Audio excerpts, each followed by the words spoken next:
Mr. Richardson. You've told the court that on several occasions while visiting Miss Tatum, the dog returned from exercise with blood on its mouth. Yes, sir. Which you assumed to be sheep's blood. Well, I thought it might have been. Thought, Mr. Richardson? You weren't definite then. Well, it looked like Looked like what? Well, Take your time, Mr. Richardson. And think very carefully whether you are or are not absolutely certain that the dog had sheep's blood on its mouth. Well, not absolutely certain. Oh, not absolutely certain. In fact, it could have been rabbit's blood. Or cat's blood. You might agree it could have been the dog's own blood if it had cut its mouth. I suppose so. Yes, thank you, Mr. Richardson. Well, now, let us turn to the night that you went into the field with Mr. Blundell to wait for the dog to appear. Now, you already told Mr. Blundell your suspicions of this animal, had you not? Oh, yes, sir. But prior to telling Mr. Blundell about his dog, Jupiter, had he ever made any reference to sheep being worried by dogs? Oh, yes, he told me that all the farmers were worried about the sheep being killed. Did he? Was this before or after you'd seen the dog at Miss Tatum's with blood on its mouth? Well, I can't remember now. Can't you? Let me put it to you, Mr. Richardson, that it was Mr. Blundell's vivid and exaggerated account of these incidents that put the idea into your head this dog was the killer. Before that, you never thought it was a particularly vicious beast, did you? Well, no. No. When you heard about these incidents, then you connected them with the dog in your mind.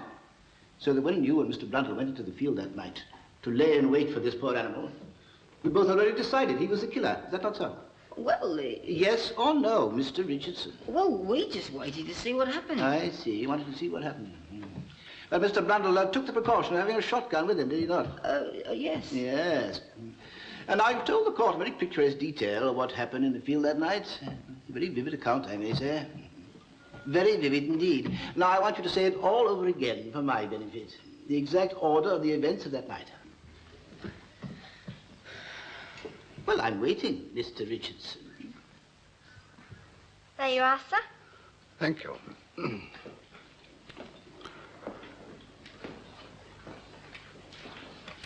Is he gone? Yeah. You know who it is, don't you? Yeah, he's a soldier, and he's an officer, too. It's Major Aston. Oh! Who? Major Aston, Eddie and Bill's commanding officer. Oh, you mean the one they got into trouble with over the kidnapping and that party? Exactly. Look, I don't think he's recognised me. At least I hope he hasn't. Here, but Dan, would you do us a favour? What? Well, look, you serve him if he comes back and asks for another drink, because after what happened at the barracks, I don't know what I'd say to... Oh, I'm sorry, love. I can't. I've got to go. I'm supposed to be helping Carlos with the lunches, and you know what he's like. Oh.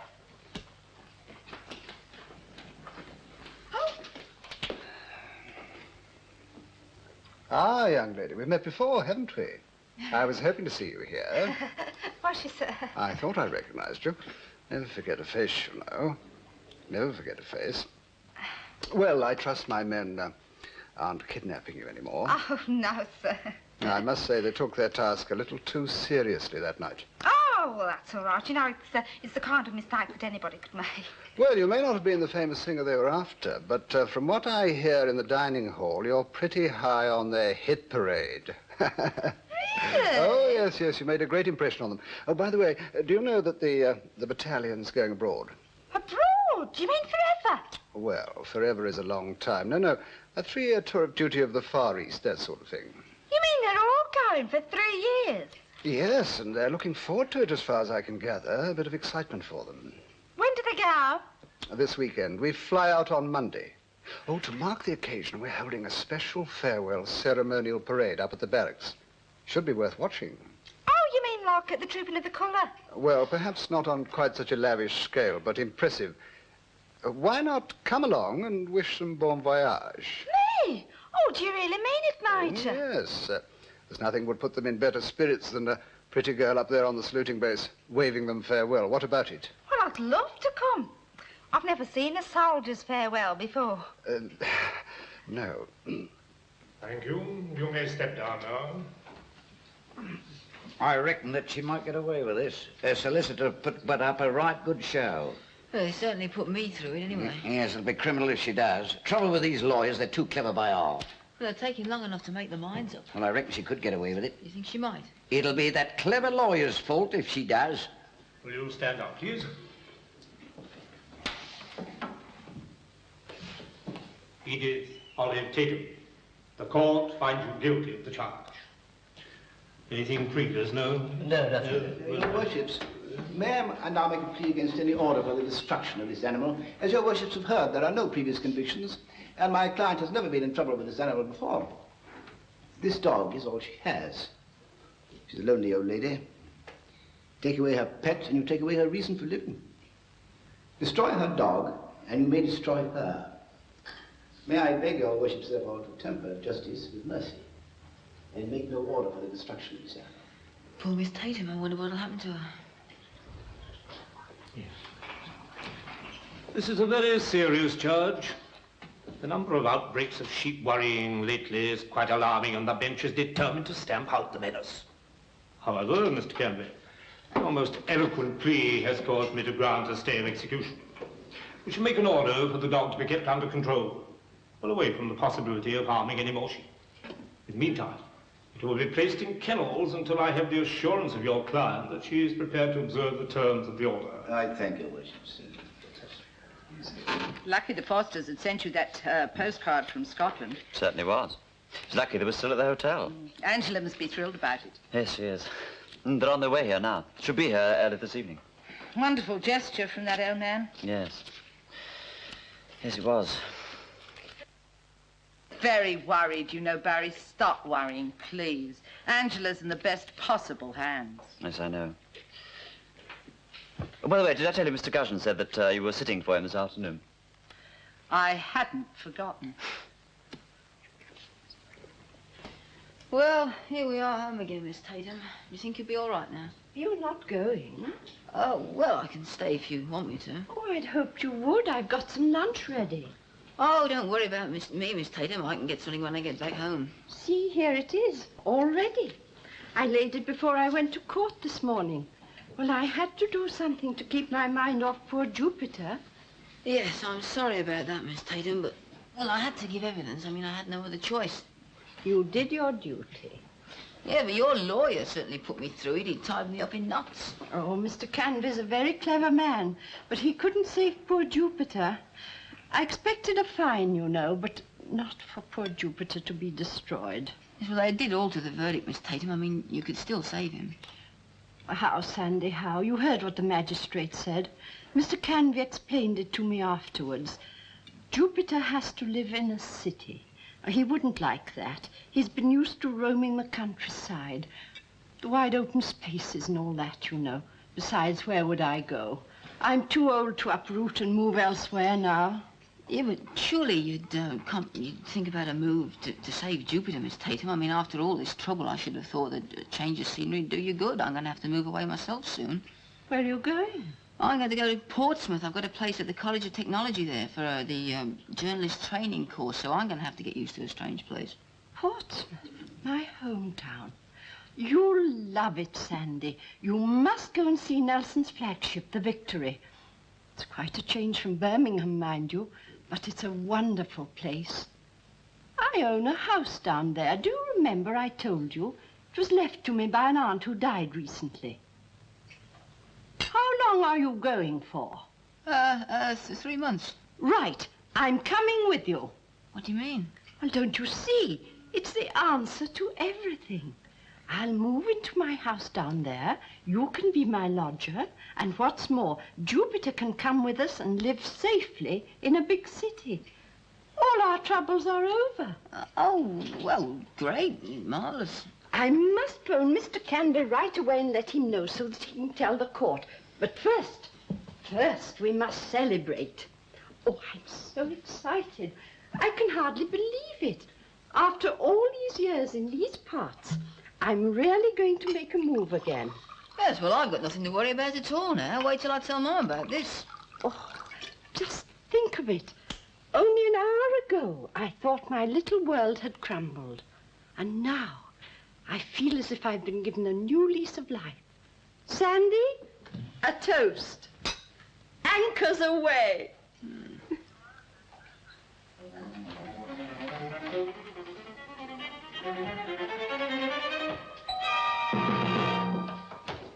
Hello, Mrs. Jarvis. Hello, Diane. Is Mrs. Richardson in her room? Oh, I'm afraid not. Oh, do you know where she is? Yeah, she's in Mr. Goodchin's chalet. Mr. Gudgeon, Oh, Shelley. yes. He's sketching her, you know, drawing them that, and she's his model. Oh, it's terribly exciting. What number, Shelley? Number 3. Thank you. Hey, you know you're going the wrong way. It's over there. Oh, thank you. But Mr. Gudgeon left strict instructions. He wasn't to be disturbed by anybody. I bet he did. You look lovely, Meg. Just like something out of a Gainsborough. I feel like something out of a pantomime. I am the spirit of the Midlands, come to shield you from all harm. Oh, the devil's that. Mr. Gudgeon. Kitty! Meg, you're all right. Of course I'm all right. Who is this very excitable lady? You know my sister Kitty. Oh, Kitty. Dear, I seem to have put my foot in it. But you did say that he had a hold over you. Did you? And when I saw that extraordinary picture in the paper... It was a very good picture. Look, Didn't you think? Jimmy Very is good. simply making a few sketches of me for a mural he's working on. Head and shoulders, that's all. Yeah, they're all rather proper and dull, you see. Yeah, I don't know what you must think of me bursting in like this. Oh, no, not at all. I get used to it, you know. You'd be surprised the number of times I've ladies bursting into my studio, absolutely begging me to paint them just as nature made them. You're not the first by any means.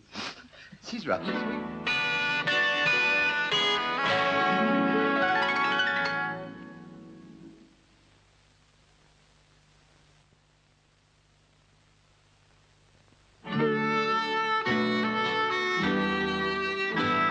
Just one moment, Mr. Fraser. I'll check that for you.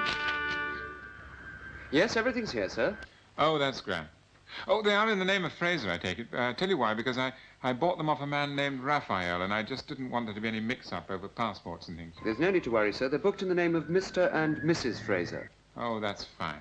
Oh, what about collecting them? What's the deadline for picking the tickets up? Well, sir, you must check in here at the airport at least half an hour before flight departure time, and don't leave it any later than that, will you, sir? It's most important. Don't worry, we'll be there. And the tickets will be at your phone's counter? That's right, sir. You can't miss us. You'll see the Flyaway Tour sign as you come into reception. Oh, great. Well, thank you for all your help. I'm sorry we were all this trouble, but, you know, leaving things to the last minute, I just wanted to double-check on everything. No trouble at all, Mr. Fraser. The tickets will be here for you when you call. I hope you have a good holiday, sir. Don't worry, we intend to. Thank you very much. Goodbye. Oh, what a journey. I've never packed so quickly in my life. At least you're here, that's the main thing. Well, as soon as I heard from Dr. Maynard, I just dropped everything and we're on our way. Look, I'll just take these things to the chalet and get Angela straight to the hospital. Oh, well, I'll give you a hand with those. Oh, no, you stay here and talk to Angela. She's so excited about it all, she can hardly talk sense. Oh, don't take any notice of him, Barry. It's Daddy's excited. Scared? A bit. Nothing to be scared about. Just think in a few weeks you'll be able to see perfectly. You'll be hurling those darts in there, double top every time. Now, you're as bad as Daddy. I can do that now. In the first place, they only operate on one eye at a time. It'll be at least 6 months before they touch the other one. Oh, but I thought Dr. Maynard said the whole point of the thing was operating immediately. Oh, so it is, but only on one eye. So you see, someone else will benefit too. Well, whatever happens, I shall always be grateful to Mr. Beach. It's a pity there aren't more in the world like him. There wouldn't be such a waiting list for this operation. Oh, Barry, I'm so lucky. You deserve it. You will keep your fingers crossed for me, won't you? Of course, all the time. But there's no need. Everything will be all right. Oh, I've hardly dared think about it since I've heard. I've tried not to get excited, but Barry, it's got to be a success. It will be. All set then? Well, goodbye, Barry. Wish me luck. I'll come and see you tomorrow. I'll be waiting. Promise. Goodbye, Barry. Bye. Thanks.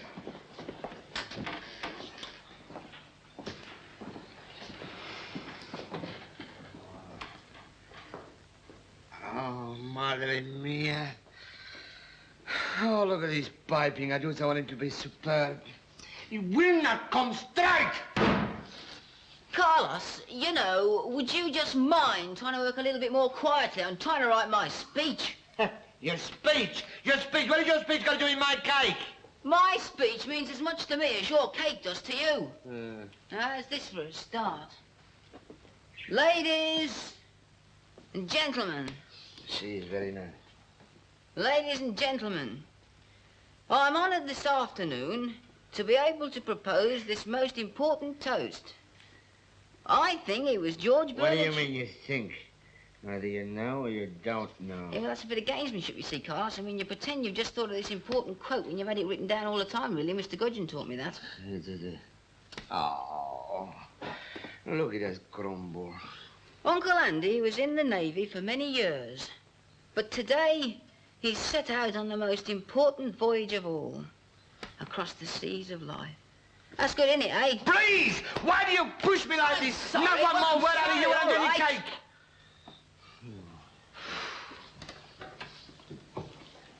Ladies and gentlemen.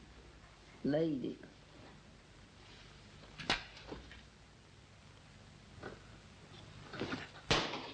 You! You're making Gally look the fool! I hope you look the fool! I've got speech. No good enough I get these words. I will kill you! Look what you did to my cake!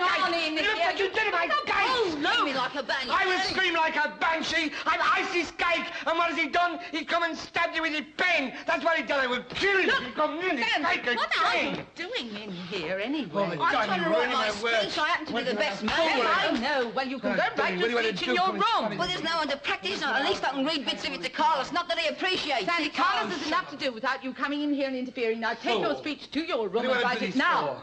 Yes. I've got enough to do without having to redo work I've already done already. Now, be calm, Carlos. Get on with creating your cake. I'm sure it's going to be a masterpiece. See, I am sorry, Senora. That's all right. I'm only fingers and his thumbs today. It will be a masterpiece. If he don't come back till after the wedding with his speech about George Bernard Shaw and what he think.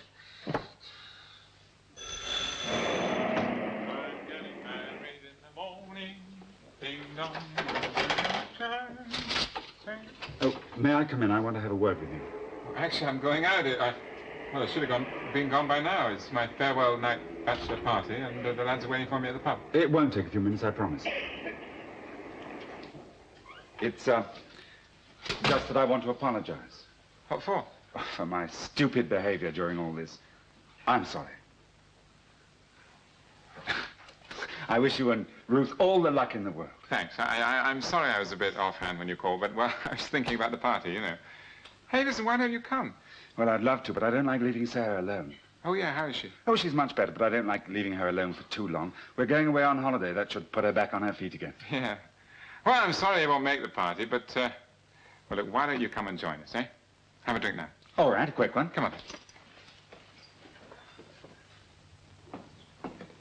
There we are. Yes, I'm jolly pleased with the mural, Meg. It's all fitting into place like a jigsaw puzzle now. Can't wait to see it. Well, you would be able to see it. I'll get you an invitation, and then you can go along. It's going to be a big civic opening. Oh, thanks. Hey, Senora, please, can I have a word with you now, please? In a minute, Carlos. And you're going to be very pleased with you, even though I say so myself. You're an ideal spirit of the Midlands. Yes, I know all this about being the spirit of the Midlands, but I mean, what am I doing? Am I sort of looking down on the whole scene like the angel of Mons? Oh, or what? No, you're not an angel. You're more of a sort of goddess, a sort of Venus, really, with your sylph-like figure silhouetted against the flames of industry. Sylph-like figure? I thought it was just a head. Ah, yes, it was going to be. I meant to have a word with you about that, really. You've done it again. Of course, yes. Please, Senora, I ask you to have a word with me, please. I think you've got a bit of trouble with your staff. You better... I'll see you later, mate. There's no rush, really, right now. Look, please, Senora, can I wait here? Oh, no!